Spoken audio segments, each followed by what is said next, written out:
Eli aloitellaan sitten vähän Ohjaamo-asioilla. Eli tervetuloa munkin puolesta, on tosissaan Eveliina.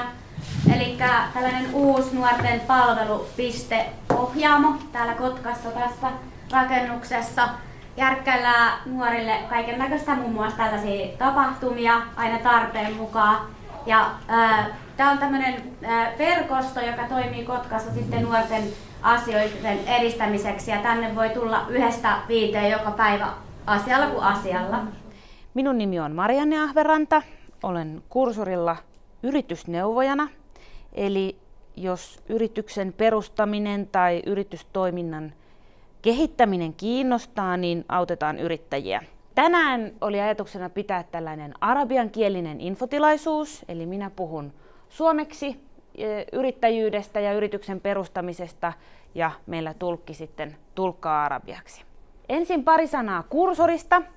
Eli Kursor on Kotkanhaminan seudun kehittämisyhtiö, ja meidän toimintaa rahoittavat paikalliset kunnat ja kaupungit. Me tuemme aloittavia yrittäjiä ja toimivia yrityksiä sekä autamme seudulle sijoittuvia ulkomaalaisia yrityksiä. Meidän sivujen kautta osoitteessa www.kursor.fi löytyy erilaisia tietoja yrittäjyyteen ja muun muassa toimitiloihin liittyen. Lisäksi autamme innovaatioiden kehittämisessä, ja meidän kaikki palvelumme ovat luottamuksellisia ja asiakkaalle maksuttomia. Ensin puhutaan yrityksen rakentamisesta ja rekisteröimisestä. Arabiankielinen yrityksen perustajan opas löytyy tämän linkin kautta. Tässä on muutamia asioita, joita aloittavan yrittäjän kannattaa miettiä ennen yrityksen perustamista. Pitää miettiä, että se liikeidea on hyvä ja se toimii, eli sille löytyy myös ostajia. Pitää pystyä ottamaan riskejä, mutta myös analysoimaan niitä riskejä, mitä siihen toimintaan liittyy ja miten niiltä vältytään. Pitää pystyä tekemään itsenäisesti päätöksiä ja ottamaan asioista oma-aloitteisesti selvää. Toiminta vaatii aina tietynlaista osaamista ja ammattitaitoa ja resursseja. Yritystoiminnan kannattavuus kannattaa suunnitella ja laskea alkuvaiheessa oikein, jolloin myös tietää, kuinka paljon rahoitusta toiminnan käynnistäminen vaatii. Liikeideaan kuuluu 3 asiaa. Pitää miettiä se oma tuote tai palvelu, mitä aikoo tarjota. Pitää miettiä ne asiakkaat ja markkinat, mihin ongelmaan tuodaan ratkaisu. Ja pitää miettiä, millä tavoin sen toiminnan voi toteuttaa, mitä voimavaroja, ehkä rahoitusta se toteuttaminen vaatii. Yritystä perustaessa pitää kirjoittaa liiketoimintasuunnitelma, joka on liiketoiminnan käsikirja. Se antaa kuvan siitä, mitä yrittäjä aikoo tehdä, ja antaa mahdollisuuden myös kertoa siitä esimerkiksi rahoittajille. Ja erilaisia mallipohjia liiketoimintasuunnitelman tekemiseen löytyy näiden linkkien kautta. Yritystoiminnan käynnistäminen vaatii aina rahoitusta sekä alkuvaiheessa että myös perustamisessa. Yrityksen alkuvaiheessa tulee paljon juoksevia kuluja ja laskuja, jotka pitää pystyä rahoittamaan, vaikkei asiakkaita vielä ole. Tähän tarvitaan käyttöpääomaa. Rahoitusta voi hakea esimerkiksi pankeista, mutta myös omaa rahoitusta omien verkostojen, perheen tai omien säästöjen kautta pitää löytyä. Ja rahan tarpeen laskemisessa olisi hyvä laskea vähintään ensimmäiselle 3 kuukaudelle katettavat kulut. Jotta sitä rahoitusta voi saada pankista tai starttirahaa TE-toimistosta, sen liiketoimintasuunnitelman pitää kattaa tiettyjä edellytyksiä. Pitää olla uskottava suunnitelma ja uskottavat laskelmat ja realistiset kuvaukset niistä asiakkaista. Yritystoiminnan pitää tuoda riittävästi tuloa, jotta se kyseinen laina voidaan maksaa takaisin. Ja lisäksi yrittäjällä pitää olla riittävästi omaa osaamista ja omia verkostoja, jotta se toiminta voi realistisesti käynnistyä. Yrityksen voi rekisteröidä netissä osoitteessa ytj.fi, ja samalla ilmoituksella menee ilmoitus sekä kaupparekisteriin että verohallinnolle. Toiminimen rekisteröinti sähköisesti maksaa 75 € ja osakeyhtiön perustaminen 330 €. Tekee paperilomakkeet ja lähettää Patentti- ja rekisterihallitukselle. Mutta jos rekisteröi sähköisesti tuolla ytj.fissä, niin sinne tunnistaudutaan pankkitunnuksilla ja silloin se maksaa sen 75 €. Starttiraha on työvoimatoimiston tai TE-palveluiden palvelu aloittavalle yrittäjälle ja sitä voi saada työttömät tai palkkatyöstä tai muusta toimesta kokoaikaiseksi yrittäjäksi ryhtyvä. Jälleen kerran liikeidean pitää olla toteutumiskelpoinen ja tarjota edellytykset kannattavaan liiketoimintaan. Yritystoimintaa ei saa aloittaa ennen kuin starttiraha on haettu ja siihen on saatu päätös. Starttirahan tarkoitus on yrittäjän peruselinkeinon tukeminen alkuvaiheessa. Ja lisää tietoa tietysti starttirahasta löytyy TE-palveluista, mutta starttirahaa voi saada ensimmäiselle 6 kuukaudelle yrityksen perustamisesta. Starttirahan myöntämisen edellytys on, että ei saa vääristää kilpailua. Tarkoittaa sitä, että esimerkiksi parturikampaajia on todella paljon. On jotain sellaisia aloja, joilla on paljon toimintaa ja joissain tapauksissa yrittäjä voisi sillä starttirahalla sen 6 kuukauden ajan polkea hintoja ja lopettaa toiminnan ja aloittaa uudestaan. Joo. Eli siinä mielessä sillä ei saa vääristää kilpailua. Se on niin kuin epätervettä kilpailua. Terve kilpailu on sitten taas se, että sillä toiminnalla tuodaan jotain uutta markkinoille. Kilpailu on aina sallittua. Starttiraha haetaan ensisijaisesti sähköisen palvelun kautta. Siihen tarvitaan liitteeksi liiketoimintasuunnitelma ja kannattavuuslaskelma. Lisäksi pitää olla todistus siitä, että verot on maksettu. Sen todistuksen saa verotoimistosta. Ja mahdollisesti vaaditaan myös todistus toiminnan alkurahoituksesta. Sitten puhutaan erilaisista yritysmuodoista. Toiminimi on helpoin tapa aloittaa yritystoiminta. Toiminimessä yrittäjä vastaa henkilökohtaisesti yrityksen kaikista veloista ja riskeistä. Mutta toiminimi ei vaadi erityistä alkupääomaa ja se on helppo rekisteröidä, joten yksinkertaiseen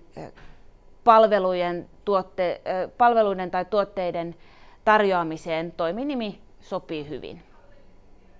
Jos perustajia on useampia henkilöitä tai liiketoiminta on muulla tavalla monimutkaisempaa tai siihen liittyy paljon riskejä, niin kannattaa perustaa osakeyhtiö.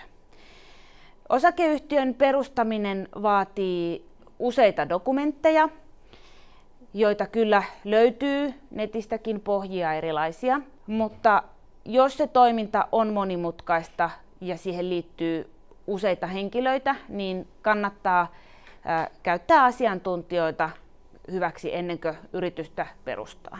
Osakeyhtiön perustamisessa vaaditaan vähintään 2 500 € osakepääomaa yritykseen. Mutta koska yrittäjän vastuu rajoittuu vain siihen sijoitettuun pääomaan ja osakeyhtiö on itsenäinen verotettava kohde, on osakeyhtiö hyvä vaihtoehto, jos toimintaan liittyy riskejä tai investointeja. Osakeyhtiön tuloveroprosentti on kiinteä 20%. Yrittäjä vastaa yrityksen kirjanpidon järjestämisestä, mutta kirjanpito kannattaa ulkoistaa, jos ei kirjanpito-osaamista ole itsellä.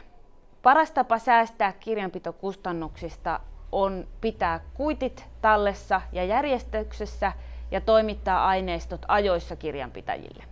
Ja yritystoiminnan menot ja tulot on pidettävä erillään omista tuloista ja menoista.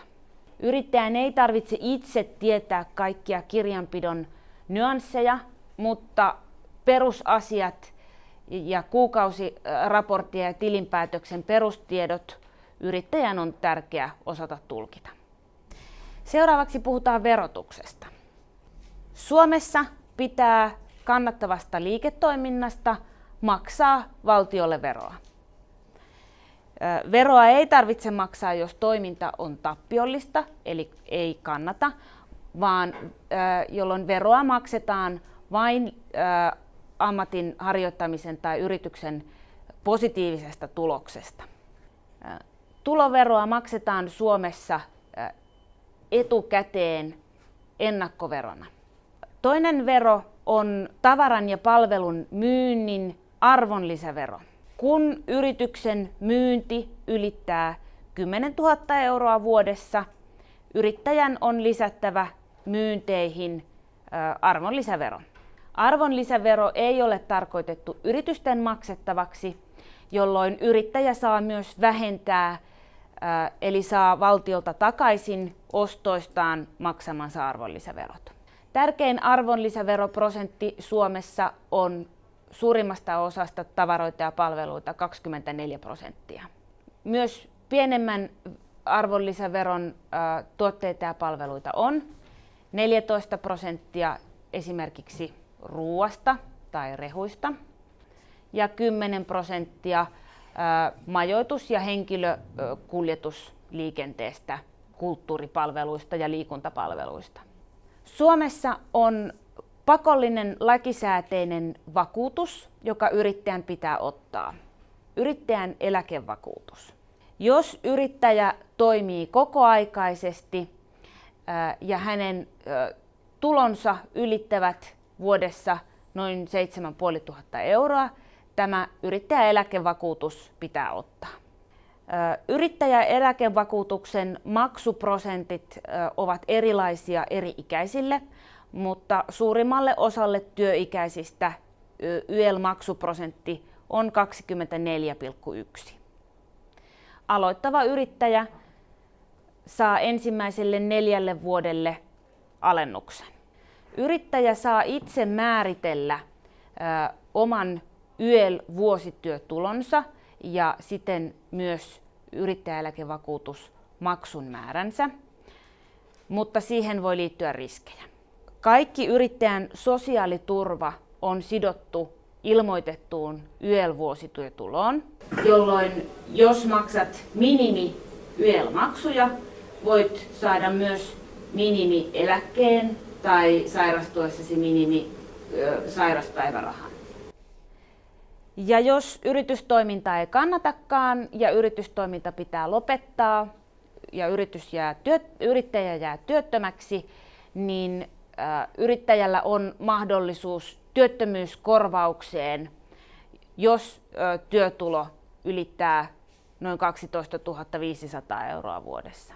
Yrittäjä voi liittyä työttömyyskassan jäseneksi ja saada työttömyysturvaa ja työttömyyskorvausta. Mutta yrittäjän on tällöin pitänyt toimia yrityksessään vähintään 18 kuukautta, eli 1,5 vuotta, ja eläkevakuutus on pitänyt olla vähintään tuon 12 500 tasolla. Eli mitä korkeampi on ilmoitettu vuosityötulo, sitä korkeampi voi olla työttömyyskorvaus. Yritystoiminnan käynnistämiseen voi liittyä erilaisia lupia tai ilmoituksia viranomaisille. Luvanvaraisia tai ilmoituksenvaraisia toimialoja ovat muun muassa ravintolat, alkoholin tai tupakan myynti, sosiaali- ja terveydenhuollon palvelut, liikennepalvelut, sähköurakointi. Seuraavaksi puhutaan myynnistä ja markkinoinnin suunnittelusta. Kaikki yrityksen toiminta on markkinointia ja kaikkien yritysten pitää tehdä markkinointia. Tarjottavat tuotteet ja palvelut määrittävät sen, minkälaiset kanavat yrityksen kannattaa valita, mutta joillain aloilla puskaradion eli suusta suuhun menevän markkinoinnin merkitys on suuri. Markkinoinnin tarkoitus on auttaa yritystä erottautumaan kilpailijoista. Asiakaspalautetta kannattaa aina hyödyntää ja tyytyväinen asiakas on aina parasta markkinointia. Markkinointi kannattaa suunnitella etukäteen. Pitää miettiä, mitä halutaan saavuttaa ja mitä tarjotaan. Kenelle tuotteita ja palveluita tarjotaan ja mitkä ovat ne kohderyhmät. Yrittäjän pitää pyrkiä suunnittelemaan ja ennakoimaan, mitä pitää tehdä nyt ja mitä mahdollisesti tulevaisuudessa. Keinojen ja kanavien hyödyntäminen vaatii usein rahaa. Siihen pitää varautua yritystä perustettaessa. Yksi halpa keino tehostaa markkinointia on kuunnella asiakkaita, reagoida asiakaspalautteeseen ja hyödyntää sitä omassa toiminnassaan.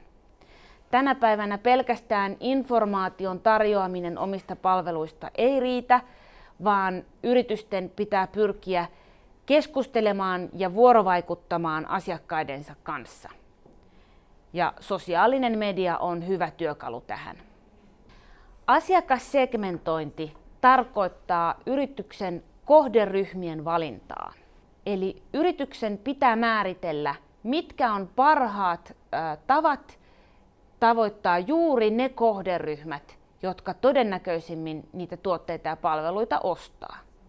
Kaikkia ei voi myydä kaikille ja kaikkien tavoitteleminen on kallista, joten asiakassegmentoinnilla voidaan säästää markkinoinnissa rahaa. Asiakaskohderyhmien valinnan tarkoitus on löytää juuri ne kohderyhmät, jotka tuo suurimman myynnin parhaalla katteella ja pienimmällä vaivalla. Hinnoittelu voi olla tärkeä kilpailutekijä. Mieti aluksi, mitä asiakas on valmis maksamaan. Liittyykö tuotteeseen jotain imago- tai laatuasioita tai muita lisäarvoja, josta asiakas on valmis maksamaan. Usein kuitenkin tuotteiden ja palveluiden hintataso jo olemassa olevilla markkinoilla määrittää paljon, millä hinnalla yrittäjä voi myydä. Vähintään yrittäjä tarvitsee kuitenkin riittävästi katetta kaikkien omien kulujensa maksamiseksi. Omia hintoja ei kannata piilotella, vaan mitä näkyvämmin ja helpommin yrityksen hinnat löytää, sitä helpompi asiakkaan on niitä myös ostaa. Tässä on muutamia asioita yrityksen verkkosivujen ja verkkomyynnin suunnitteluun. Digitaalisuus on tätä päivää ja koska puhelimia käytetään paljon, myös yrityksen nettisivujen mobiilikäyttö pitää suunnitella huolella. Yrittäjän tehtävä on miettiä, mihin ongelmaan asiakas mahdollisesti etsii ratkaisua ja minkälaisia tarpeita hänen mielessään on. Tuotteiden ja palveluiden tiedot kannattaa tuoda helposti asiakkaan näkyville. Mitä helpompi ostoprosessi on, mitä selkeämpi, sitä helpompi asiakkaan on tuotteita ostaa. Nettisivuja kehittäessä kannattaa muistaa, että tekniikka pettää aina, ongelmia tulee aina, mutta yrittäjä voi valita, miten hän niihin ongelmiin suhtautuu ja miten hän ne ratkaisee.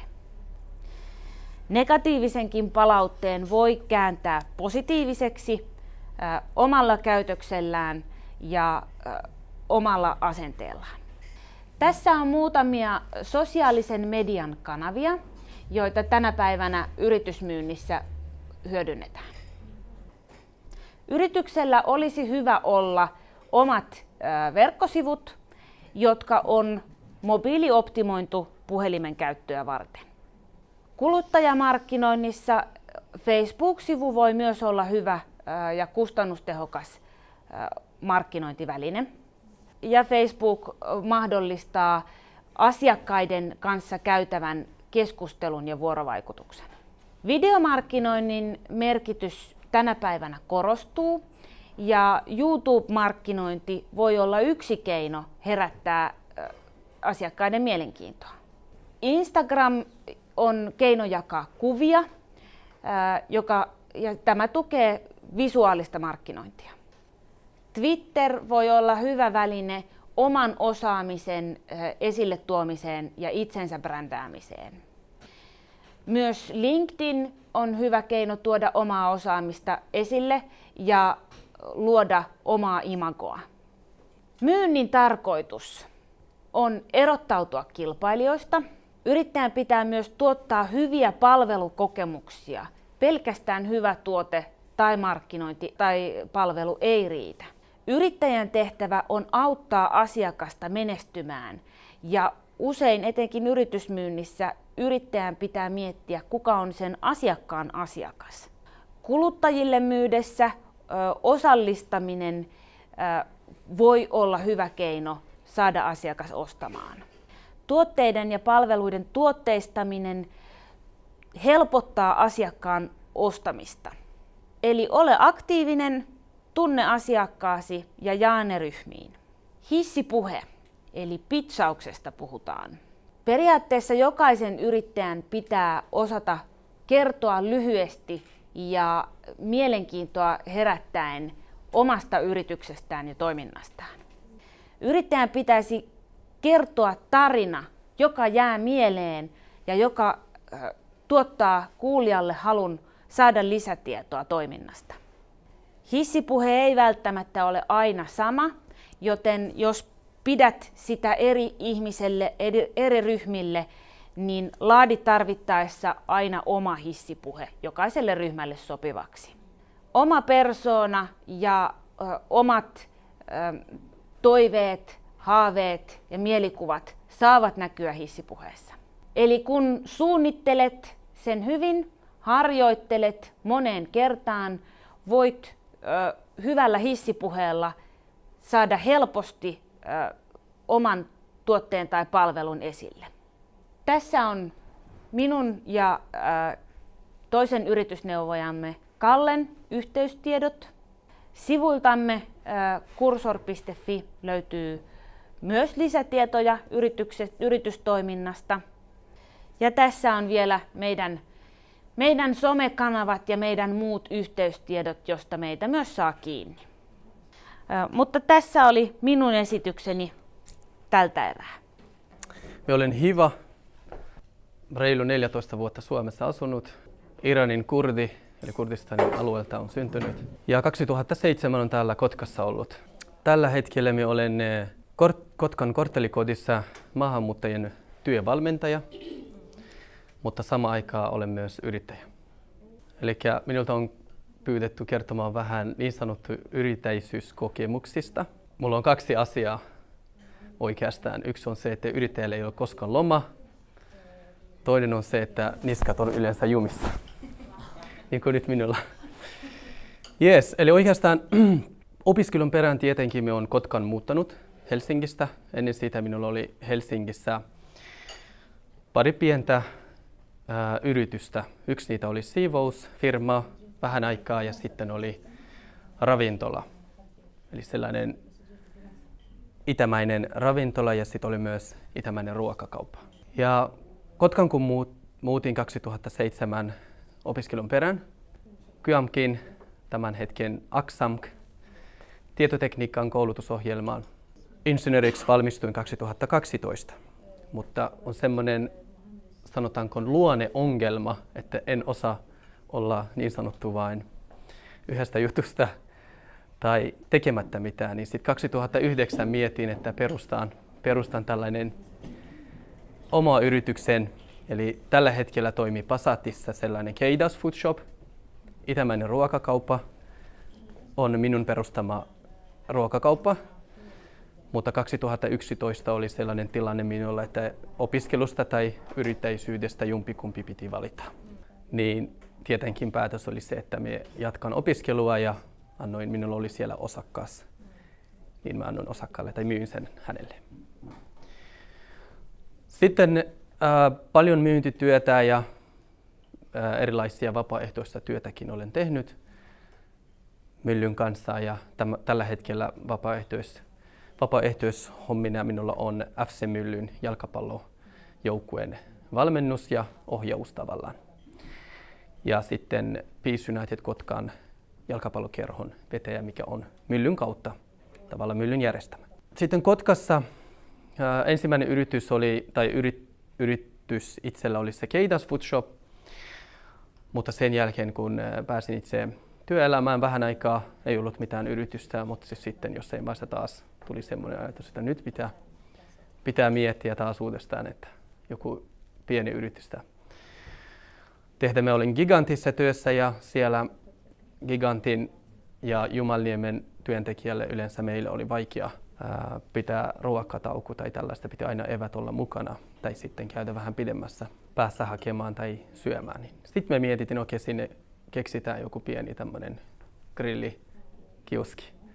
Jumalniemen parkkipaikalle mentiin, mutta siellä mitat oli annettu väärin, niin sähkömitat ei riittänyt silloin viime kesänä. Ja sitten siirtymme tuohon Kotkatorille.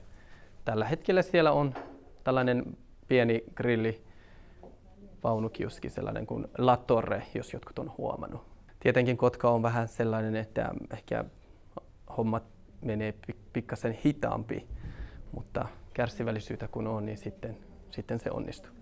Mä uskon, että 2009, silloin kun me perustettiin se itämäinen ruokakauppa Keidas Food Shop, niin oli vielä pahempi tilanne, että kallis paikkaa ja tällainen, mutta koko ajan yritettiin, niin sitten nyt se on hyvin toiminnassa. Maahanmuuttajille, eli itse jos puhutaan maahanmuuttajille yrittäjyys, sanotaanko näin, että se lähtö ja startti on minun mielestä kaikista tärkein ja merkitsevä. Eli usein käy niin, että toinen kaveri menee vain omaa sukulaisten tai kaverin paikalle, olkoon ravintola tai joku toinen kauppa töihin, vähän aika oppii ja sitten sanotaan, no nyt mekin perustaan vähän vastaavaa. Mutta se, että mikä kaikkia täällä oikeastaan kannattaa tehdä tai voi tehdä tai etuja voi saada, niin se on se nyt suurimman osasta oikeastaan epäselvä. Minä muistan joskus Kotkan kurssurin itse olin käynyt kysymässä, että mulla on tällainen itämäinen ruokakauppa idea ja sen tyylistä, niin kyllä ohjaukset oli sille, että no nyt saat tämän esimerkki, pitää olla liikesuunnitelmaa ja budjettisuunnitelmaa ja sitten mietitään mitä rahaa saadaan.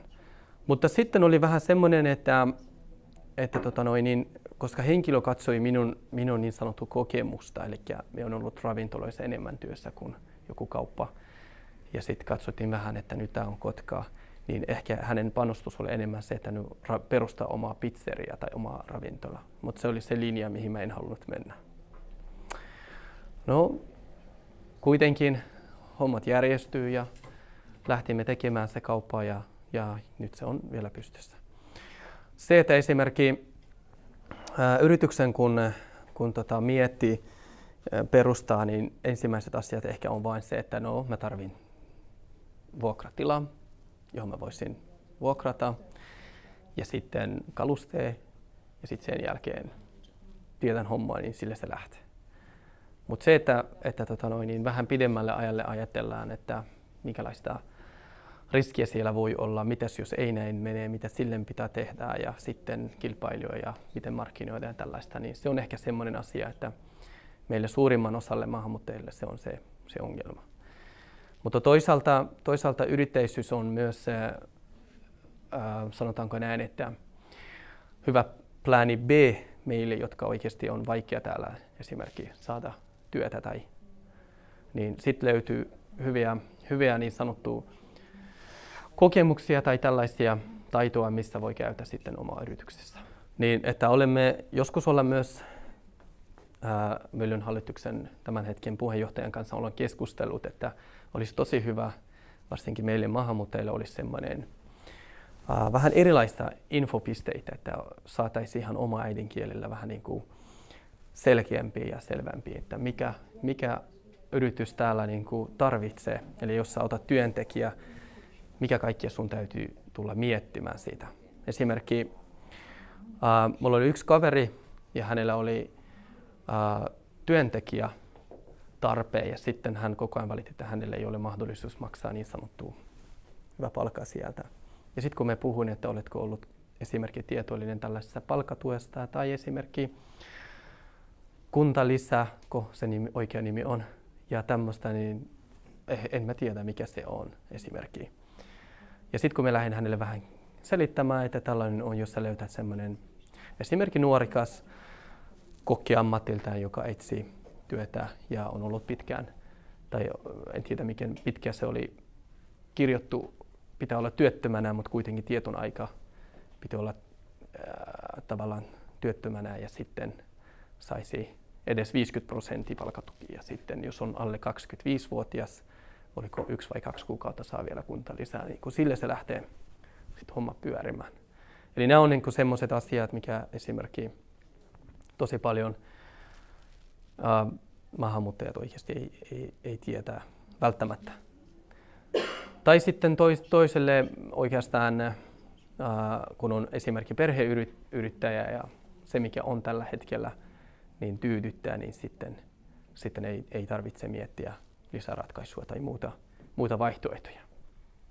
Eli omasta mielestä se, että niin sä näet sen sun yrityksen puoli vuotta myöhemmin, eli puolen vuoden sisällä niin sun matkaa, mikä on sulla edessä, niin minun mielestä se on kaikista tärkein ja se on myös vaikein, koska että jos ei tiedä, että esimerkiksi minkälaisia kuluja sinulla on ja miten sä tulet niistä selviämään.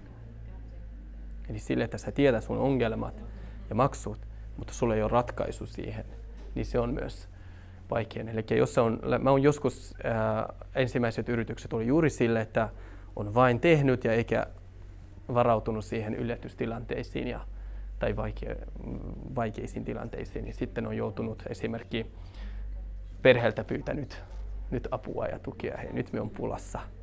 Mutta sitten kun toinen yritystä yrittää, niin etukäteen miettii, että hei mitäs jos näin käy, niin mitä sitten pitää tehdä. Eli se, että esimerkiksi jos ei menesty. Ja toinen asia, mikä on todella tärkeää, että siis tunnistaa ne kilpailijat, eli mitkä kilpailijat on, ja sitten se, että miten tulet pärjäämään tai sitten markkinoimaan esimerkiksi oikein. Tietenkin on semmoinen, että esimerkiksi minun ajatus oli se, että me tuossa Kotkan torilla perustaan sellaisen vähän erikoista ruokaa kuin mikä joka päivä saa esimerkiksi jossain pizzeriasta tai grillistä. Mutta ehkä alkuvaiheessa en ollut miettinyt siitä, että onko täällä nyt semmoisen, sanotaanko näin, että kuinka se vetää.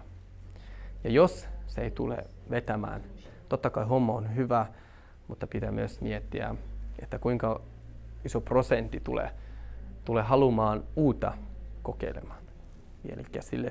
Mutta mä olin hyvin siihen niin kuin miettinyt ja varautunut, että ainakin vuoden mä olin laittanut siihen, että niin se on taisteltava ja yritettävä. Ja nyt se on just siinä vaiheessa, että nyt pikkuhiljaa niin kuin vähän niin kuin näkyy sielläkin. Olemme varmasti nähneet myös, mikä minua itsekin harmittaa, aika usein näkyy, että joku pizzeria on vähän aikaa, sitten sieltä muuttuu nimi vaan ja sitten tulee uusi yrittäjä. Ja se on se oikeastaan syy, että kun henkilö ei tiedä kaikki niin sanottu puolet yrityksestä ja asioista, hän yrittää tehdä yksin siellä päivästä iltaan ja sitten jossain vaiheessa hän väsyy ja sanoo, että no, minä en jaksa, en pysty. Mutta sille voi myös löytää muita ratkaisuja kuin lopettaa esimerkiksi. Mutta se, että missä vaiheessa tuntuu, että nyt pitää lopettaa, niin että esimerkiksi Kotkan torilla, jos näin se tulee jatkamaan, että en saa niin sanottu innokkaita uusi niin sanottu ruokavalikoima. Mulla on 2 vaihtoehtoja. Laita sellainen, mikä on täällä, mitkä ihmiset tietää, tai sitten muuta johonkin muualle tai jotain muuta. Tai ehkä lopettaa sitten. Kyllä. Mutta se, että oikeasti juuri, että ei ole suunnitellut pidemmälle ajalle ja sitten ajattelee, että yksin itse pystyy tekemään 12 tuntia ja niin kuin taistella sen.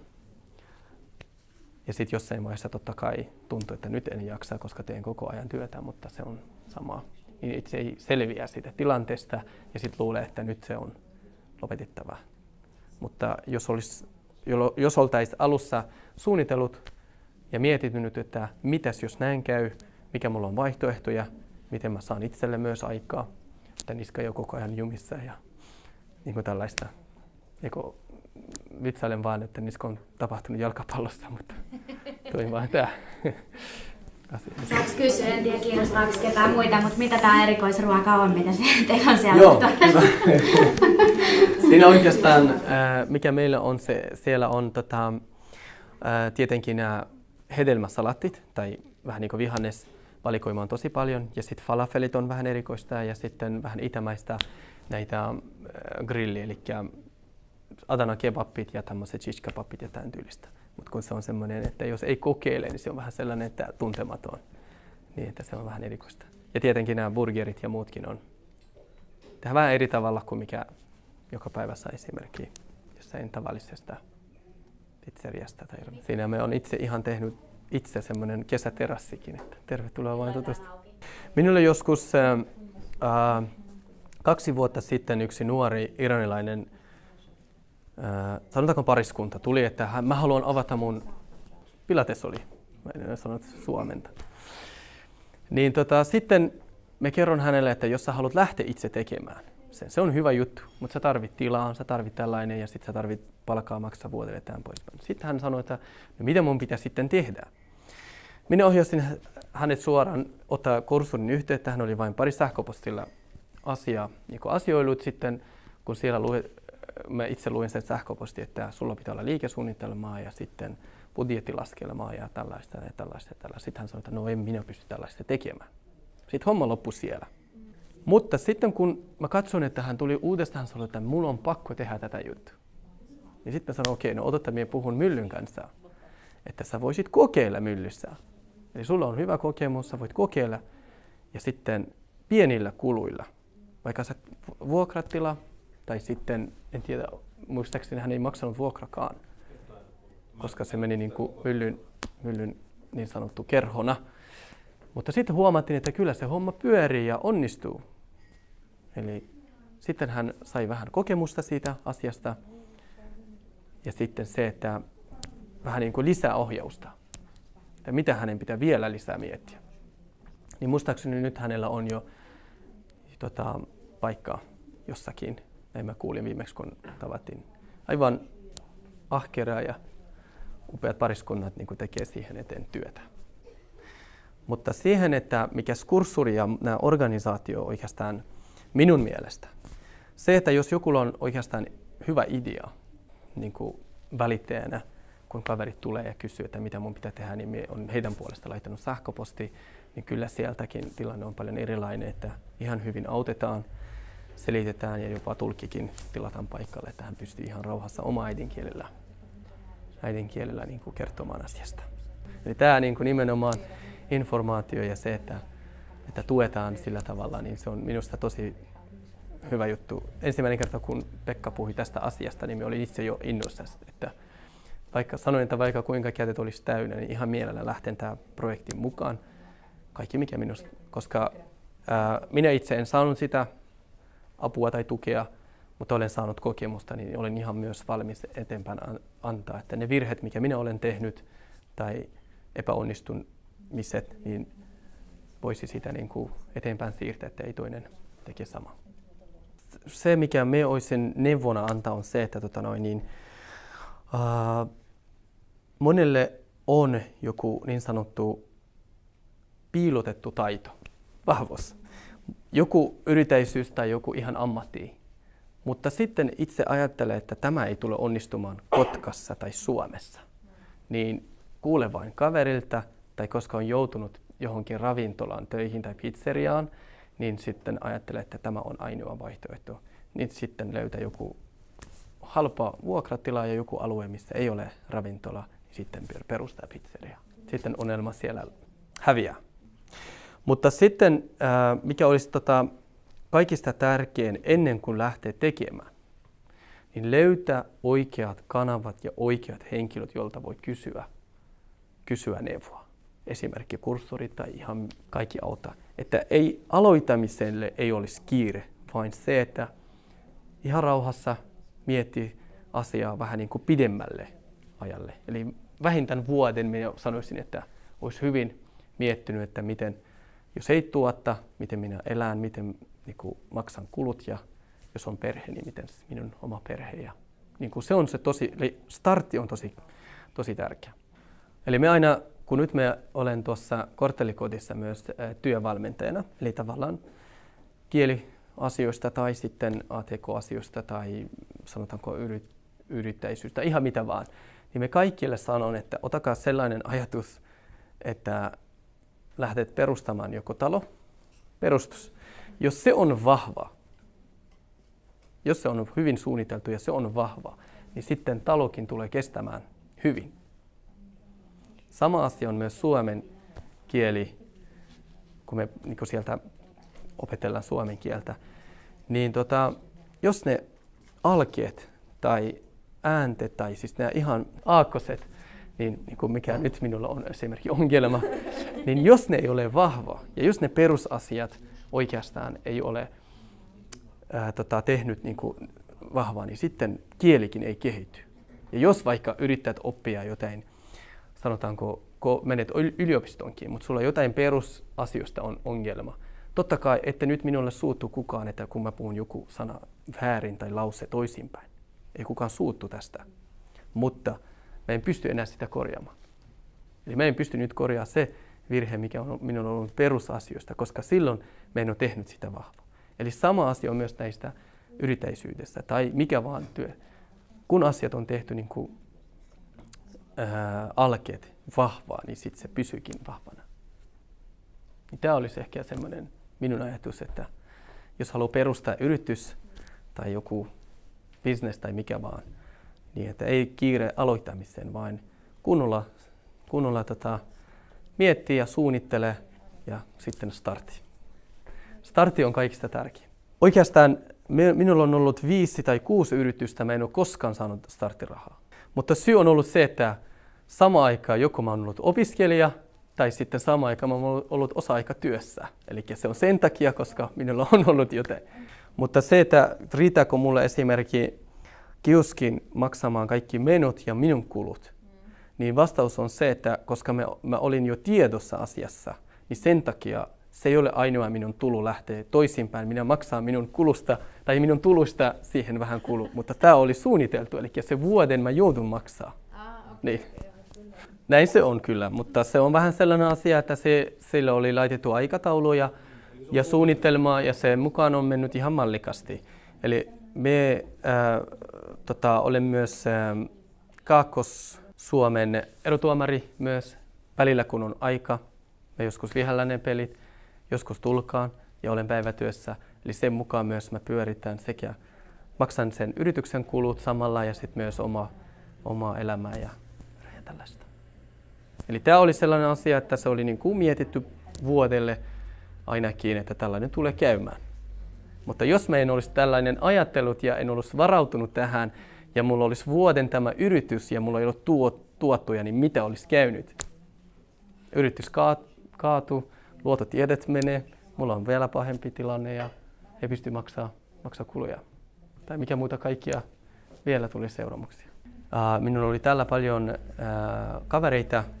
Nyt totta kai ne on muuttanut sinne pääkaupunkiseudulle. Mutta esimerkiksi 10 vuotta sitten, kun ne koko ajan mietti, että ne haluaa esimerkiksi käytetty rengat viedä johonkin Afrikkaan. Koska siellä niin kuin olosuhteet on sellainen, että nämä rengat, mikä me täällä katsastuksessa ei mene läpi, siellä voi toimia jopa 3-4 vuotta vielä esimerkiksi. Niin se oli tosi hyvä ajatus. Kyllä. Ja sitten mä kävin hänen kanssa niin kuin katsomaan näitä rengasvaihtoliikkeessä, niin me kysyttiin, että paljonko te myytte näitä kierrätykseen menevää niin kuin nämä rengat. Niin ne sanoivat, että totta kai neillä on nyt Kuusankosken kanssa ne sopimukset, mutta ne maksaa heille, että ne vie näitä pois. Eli ajattele, kuinka hyvä olisi sille, että kaveri oli valmis maksamaan, että ne mikä on menossa roskikseen, niin ottaa ja vie sinne. Mutta täällä me maksetaan siihen hävikki. Eli esimerkki, nyt hänellä on tosi hyvä kuulemma, mä joskus puhuin puhelimessa, niin että hänellä menee päivittäin rekkaa sinne johonkin. Hän on löytänyt reitin, mutta en tiedä miten. Tai sitten oikeastaan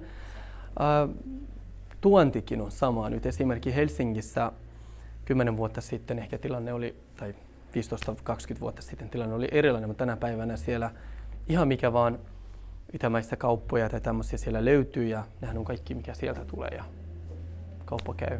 Totta kai minun kontaktit on ollut oikeastaan minulle kaikista tärkein infopiste. Eli ne ihmiset, jotka on täällä niin kuin me on tutustunut, niin aina on kysynyt neuvoa. Tai sitten totta kai kurssuri on ollut ja sitten joskus, oliko Finvera vai mikä se oli? Niin, Finvera oli, joku sellainen oli muistaakseni joten. Mutta jos puhutaan yrittäjyydestä, niin kyllä se TE-palvelut ja kurssurit, mun mielestä ne on ne, mistä saa infoja. Mutta mulle itselle on ollut niin sanottu omat kontaktit, suomalaiset kontaktit, joista me on vuoden varrella tutustunut niin, että aina ratkaisua löytyy. Ihan yrittäjällekin ensimmäinen asia kyllä se on todella merkitsevä se kieli, koska jos sulla tulee joku asia, mikä sä et ymmärrä, tai sitten haluat jotain, ja sulla esimerkiksi menet vaikka kurssuriin kysymään neuvoja, ja sitten totta kai se henkilön velvollisuus antaa sinulle ohjeet. Mutta jos sä et ymmärrä niistä ohjeista, sinusta ne ohjeet tuntuu turhaan, koska sä et ymmärrä, et osaa lukea, niin aina ei voi pyytää niin kuin joku hoitaa hänen puolestaan. Niin kieli on todella tärkeä ehdottomasti. Se on vähän sama kuin puhutaan, että talon kun rakentaa, niin pohja pitää olla vahvaa, tai kivijalka tai peruste tai mikä on. Niin se on niin kuin kieli on tosi tärkeä. Mutta joskus suomen kieli on vaikea. Joo, joskus ei ole vaikea, se on yleensä ja aina vaikea, mutta se on semmoinen asia, että jos minä olen oppinut, kyllä sinäkin oppit. Se on sitä, että syy miksi suurimman osa meistä ei uskalla sitä kieltä myös käyttää, niin minun mielestä se rohkeus ja se, että uskalla käyttää, niin se on tosi tärkeää, että ne ajattelee, koska ei ole vahva kieli, siinä joku voi suuttua tai siis loukata joku tai jotain ihmeestä voi olla. Mutta minun mielestä ei ole näin. En usko, että te olette minulle suuttunut, jos joku sana on mennyt epäselväksi tai väärin. Niin. Että se, että rohkeasti vain puhumaan. Jes, jos ei muuta kysyttävää, niin oikein hyvää päivää jatkoa teille kaikille. Kiitos.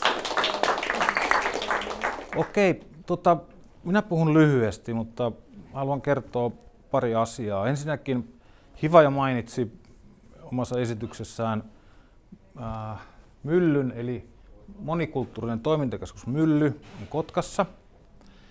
Ja yksi paikka, missä toimin, on Mylly. Olen Myllyn hallituksen puheenjohtaja. Siellä on työntekijöitä myös, mutta mä oon niin kuin sellainen taustahenkilö. Tuossa on Myllyn nettiosoite eli mylly.me. Ja siinä on Mylly syksyinen kuva ulkoapäin. Siinä on myös kartta, eli Mylly sijaitsee Sapokassa. Ja siellä on myös henkilöiden, eli näette, että siellä on työntekijöitä, toiminnanjohtajaa ja ohjaajia. Se, mitä Myllyssä tehdään, niin näkyy seuraavassa diassa. No ensinnäkin Myllyllä on tietty tavoite. Mylly on järjestö, yhdistys, ei business, vaan se on yhdistys. Haluaa tehdä jotain hyvää ja tavoite on tehdä asioita, mitkä auttaa maahanmuuttajien elämää täällä meillä. Plus myös sitä, että miten täällä Kotkassa syntyneet ja ulkomailta muuttaneet, miten he elävät yhdessä. Se on yhdessäolon paikka, yhdessä tekemisen paikka ja myös yhdessä oppimisen paikka. Myllyssä on paljon tapahtumia, kulttuuritapahtumia, konsertteja, näyttelyitä. Siellä on kursseja, pieniä ryhmiä, kerhoja, taidetta, liikuntaa. Hiva mainitsi jalkapallon. FC Mylly pelaa 6. divisioonassa, pärjää aika hyvin. Hieno joukko, mahtava porukka. Siellä voi myös opiskella sellaisessa kieliryhmässä suomen kieltä.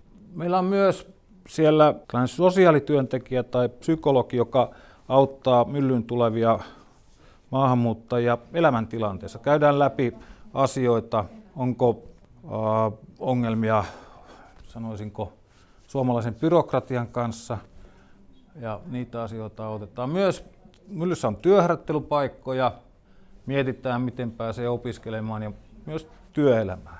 sitten tämä tärkeä asia, minkä ympärillä tänään ollaan, eli siellä on ollut jo pitempään tällaista matalan kynnyksen yritysneuvontaa.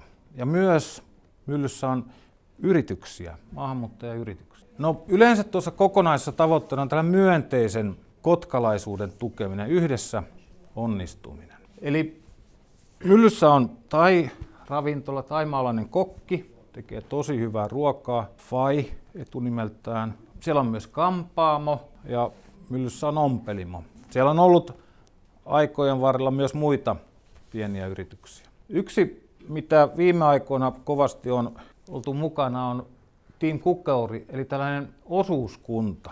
Tässä on Team Kukaurin edustajia. Siinä on Saara ja Suvi, joo.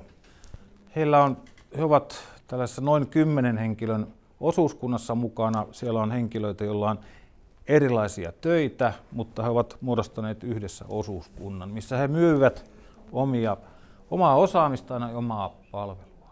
Nyt se, miksi täällä ollaan ja miksi ollaan Kursorin kanssa ja Tomaksen kanssa yhdessä, niin liittyy siihen, että Kursor ja Mylly on saanut kaupungilta toimeksiannon ja hieman raharesurssia, eli pyrimme edistämään maahanmuuttajien yrittäjyyttä. Ja jos ajattelen niin kuin tältä Myllyn kautta, siis ensinnäkin se pitää sanoa totta kai, TE-palvelut, työvoimatoimisto ja Kursor, ne ovat ne, sanoisin kuin viranomaistahot, jotka tukevat yrittäjyyttä. Ne ovat ne viralliset tahot. Mutta Mylly myös tällaisena matalan kynnyksen toimijana on ja haluaa olla mukana tiedottamassa yrittämisestä maahanmuuttajille ja antamassa tällaista neuvontaa, joka liittyy keskusteluun, ideointiin yhdessä. Ja sitten kun löydetään niitä konkreettisia asioita, että tämmöinen yritys olisi kyseessä, niin sitten käännytään myös Kursorinkin puoleen ja käydään miettimään asiaa aina vain konkreettisemmin. Yksi asia, missä sanoisinko myös, no niin, ja tietysti me voidaan joissakin tilanteissa järjestää jotain lyhyitä koulutuksia, infotilaisuuksia. Tämäkin voidaan katsoa eräällä tavalla koulutukseksi plus myös infotilaisuudeksi. No joo, lähestyn nyt sitä yhtä näkemystä ja teemaa, mikä mainitsin, oli tämä osuuskunta ja Team Kukauri esimerkkinä. Eli osuuskunta voi olla semmoinen turvallinen tie yrittäjyyteen, pieneen yrittäjyyteen. Eli osuuskunnan jäsenet, jotka maksavat tietyn jäsenmaksun, se voi olla 50 €, 80 €, siis osuusmaksun, jonka saa pois takaisin, jos lähtee muualle, vaikka työelämään, tai sitten perustaa oman yrityksen, ihan yksittäisen yrityksen, niin osuuskunnasta voi sitten erotakin, mutta osuuskunnan puitteissa, osuuskunnan sisällä olet työntekijästatuksella.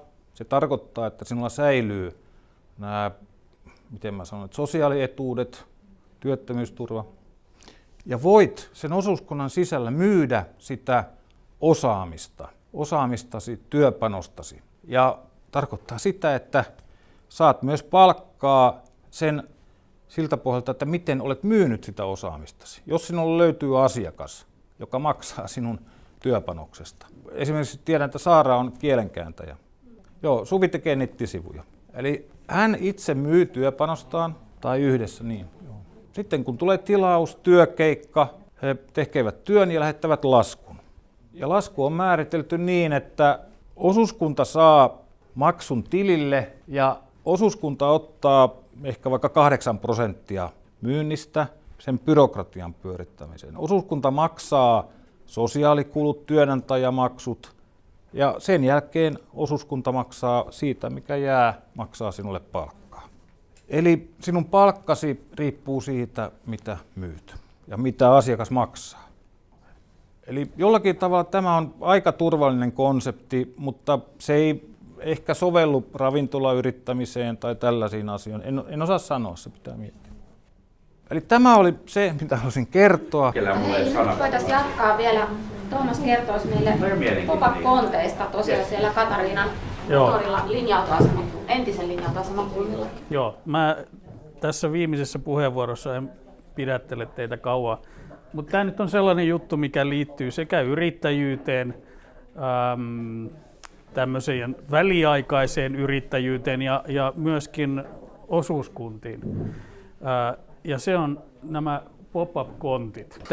Tässä on esimerkkitapauksia, minkä näköisiä kontteja maailmalta löytyy. Ne on aika sillä tavalla jännästi muokattavissa. Tietenkin, jos haluaa oikein erikoisen, niin siihen tarvii varmaan vähän rahaa, mutta mahdollisuuksia on loppujen lopuksi aika paljon, vaikka se on hyvin tommoinen yksinkertainen rakennelma toi kontti muuten. Tämähän meidän pop-up-kokeilu lähti liikkeelle siitä, että Kotkan kaupunki ilmoitti meille kursoriin, että tuolla on entinen bussiasema, joka puretaan pois, ja he haluaisivat sen alueen johonkin väliaikaiseen käyttöön, kunnes se alue ikään kuin, kunnes sen tuleva käyttötarkoitus selviää. Se oli se lähtökohta. Ja tori sijaitsee tosiaan täällä Kotkan saarella ihan tuossa keskustassa. Siellä on edelleenkin niitä linja-autoja, jotka siellä pysähtelevät, mutta itse se linja-autoaseman rakennus on raivattu sieltä pois ja sinne on pistetty semmoinen tekonurmi, jonka päälle me saatiin sitten laittaa nämä kontit. Sitten keskustelimme kaupungin ihmisten kanssa, että no, mitä te ylipäätään sitten haluaisitte nähdä siinä väliaikaisena toimintana. Se, minkä takia he halusivat, että Cursor on mukana, niin heillä oli sellainen ajatus, että yrittäjyyttä meidän seudulla pitäisi jollakin tavalla edelleenkin viedä eteenpäin, ja sitten ruvettiin miettimään sitä. Me otimme sitten yhteyttä sellaiseen Arctic Container-nimiseen firmaan, josta me saatiin nämä kontit, ja tarkoitus oli sitten tarjota yrittäjyydestä kiinnostuneille ihmisille mahdollisuutta kokeilla yrittäjyyttä. Eli niin kuin tänään ollaan puhuttu, että on hyvä suunnitella se liiketoiminta hyvin. Ja siinä suunnitteluvaiheessa, niin miksei sitä voisi sitten samalla ihan konkreettisesti kokeilla. Meillä oli lähtökohtana se, että tehdään mahdollisimman helpoksi se, mahdollisimman matalan kynnyksen toiminnaksi se. Kontit on vakuutettu kyllä ja ollaan sovittu, että mitään erityisiä hygieniapasseja ei tämmöiseen yrittäjyyskokeiluun, mikä on kuitenkin lyhyt ajanjakso, niin ei tarvita. Ja sähköistä ja vedestä ei tarvitse maksaa mitään, me ollaan huolehdittu siitä. Ja ainoa asia, mikä täytyy nyt ottaa huomioon sellaisen henkilön, jolla ei ole vielä Y-tunnusta, on se, että sitten täytyy niin kuin TE-toimiston kanssa keskustella siitä yrittäjyyskokeilusta niin, että ei tule sitten niin kuin ikäviä yllätyksiä sosiaalietujen mahdollisen katkeamisen kannalta, mutta sellaisia tapauksia meillä ei ole ollut, että kaikki asiat ollaan pystytty sopimaan. Eli ei ole pakko olla Y-tunnusta? Kaikilla ei ole ollut, mutta siitä on nämä keskustelut käyty ja osuuskunnat on meillä käynyt. On ollut paljon opiskelijoita, joilla on omia osuuskuntia ja se on hyvä tapa olla mukana tässä. Ja sitten on ollut sellaisia yrittäjiä tai henkilöitä, joilla on ollut yritys, mutta jotka ovat sen lopettaneet, mutta heille on jäänyt Y-tunnus, niin ovat halunneet sitten koittaa jo uudenlaista lähtöä siihen yrittäjyyteen, niin hekin ovat olleet tervetulleita. Saanko mä lisätä tähän lyhyesti vaan, että jos se liiketoiminta on pienimuotoista, se on vaan sen pari viikkoa tässä kontissa, eikä sen enempää puhutaan 2 tonnin liikevaihdoista, niin kyllä sitä voi kokeilla. Että silloin ei mene YEL-rajat eikä alvirajat vielä mihinkään. Mutta se on just näin. Mutta se on kuitenkin hyvä sitten keskustella viranomaisten kanssa niin, että he tietävät, että olette mukana tällaisessa yrityskokeilussa, niin ei sitten tule vahingossakaan mitään väärinkäsityksiä. Ja se alue on sikäli hyvä, että sehän on tosiaan keskustan alueella ja siinä liikkuu ihmisiä paljon ympäriinsä. Ja Se on sellainen historiallinen paikka, missä on ollut markkinatoimintaa itse asiassa aina. Se on ollut sellainen ihmisten tapaamispaikka ja markkinapaikka. Ja Kotkan ensimmäinen jalkapallomatsikin pelattiin itse asiassa siellä. Tosiaan tässä on nyt lueteltu sitä, että se tosiaan on tarkoitus ollut olla semmoinen matalan kynnyksen toiminnan paikka. Ja jos haluaa varata kontin käyttöönsä, niin ottaa sitten vain yhteyttä minuun.